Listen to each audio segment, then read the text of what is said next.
Pour ce projet, on avait proposé de travailler sur la place de la Résistance, qui est une place très centrale dans le quartier de Malassis à Bagnolet, et qui manque un peu d'appropriation, qui est utilisée, mais qui demandait un peu d'activité. Une des premiers trucs qui s'affichait, c'était le fait qu'il manque beaucoup d'assises, qu'il manquait vraiment de mobilier. Le délire, en fait, c'était vraiment de proposer du mobilier très généreux, du mobilier collectif où on puisse s'asseoir à 10, on puisse manger à 10.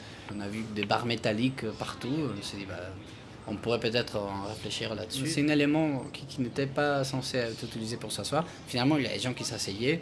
C'est vachement inconfortable en tout cas. On est parti sur l'idée de s'y accrocher, de vraiment plaguer les bancs et les tables sur ces barres métalliques. On a essayé de rester super simple pour que ça puisse vraiment être construit par des gens qui savent bricoler vite fait ou qui n'ont jamais bricolé même. Il y a plein de gens qui ont appris à visser, qui ont coupé du bois pour la première fois. Et on a touché du public qui n'est pas très habitué à bricoler et qui n'est pas pour autant pas intéressé.